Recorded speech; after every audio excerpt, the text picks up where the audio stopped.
भाभी प्लीज चुप हो जाइए। मुझे क्यों चुप करा रही हो दीदी? अपनी माँ को चुप कराओ ना। उनकी जबान तो देखो कैसे एक हाथ की चल रही है। माँ जी को कहो, मुझे मत बोलो। मैं इस घर की बहू हूं, नौकर नहीं। जब जिसके जी में आएगा वो बोल देगा और मैं सब कुछ बर्दाश्त करती चली जाऊंगी। हाँ तो जा ना बहू, तुझे बोला किसने बर्दाश्त करने के लिए? अभी निकल जा मेरे घर से, और दोबारा भूल कर भी मेरे घर में कदम रखने की जरूरत भी नहीं है। कहते हुए जोर जोर से ललिता जी अपनी बहू प्रियंका पर चिल्ला रही थी। प्रियंका भी गुस्से में पैर पटकती हुई तुरंत अपना सामान पैक कर मायके चली गई। रीना बेचारी मुंह बनाए माँ और भाभी की लड़ाइयां देखती रह गई। जब जब वो मायके आती ऐसे ही माँ और भाभी की लड़ाइयां होती रहती, और तब तब भाभी ससुराल छोड़ मायके चली जाती और फिर आने का नाम ही नहीं लेती थी। या ये कहें कि जब तक रीना मायके में रहती प्रियंका आती ही नहीं थी। जब भी रीना कोशिश करती 2-3 दिन बाद प्रियंका को वापस बुलाने की, तो फोन पर ही दोनों सास बहू वापस से फिर से भिड़ जाती, जिससे बात बनते बनते बिगड़ जाती। और बेचारी रीना मायके आकर भी मायके का सुख नहीं पाती। यहाँ भी घर के कामों में ही बिजी हो जाती। दोनों टाइम का खाना, झाड़ू पोछा, बर्तन सब कुछ उसके ऊपर हो जाता।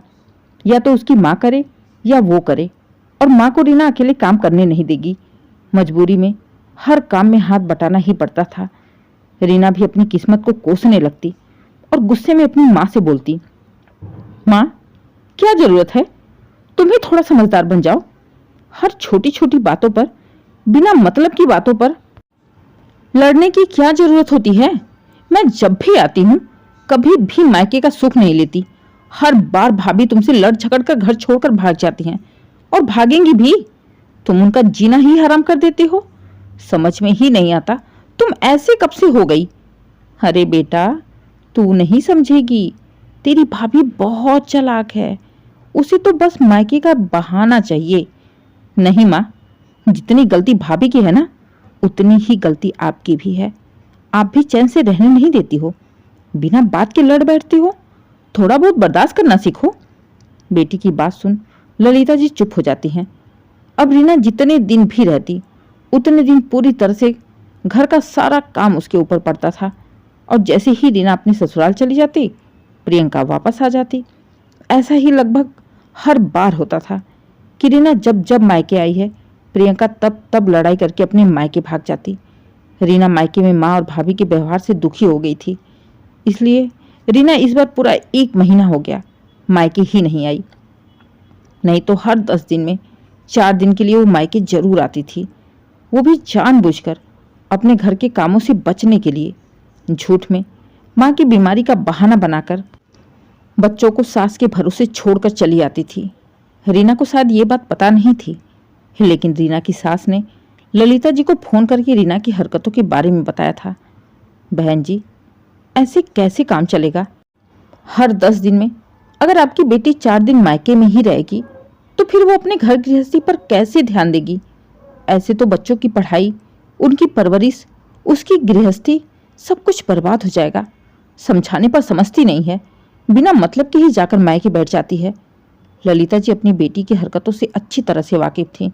उन्हें पता था रीना शुरू से ही थोड़ी जिद्दी है, किसी भी बात को बर्दाश्त नहीं करती।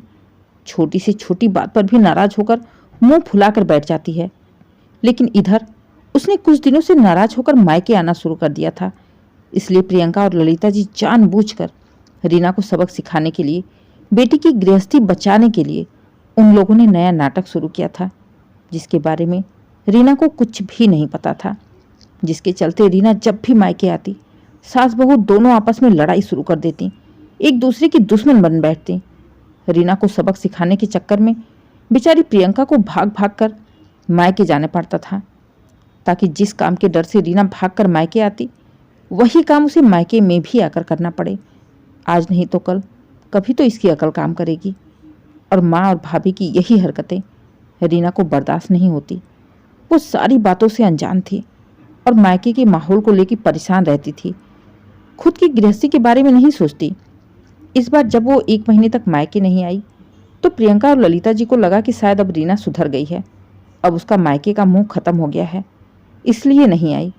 लेकिन ये खुशी प्रियंका और ललिता जी की ज़्यादा दिन तक नहीं रही।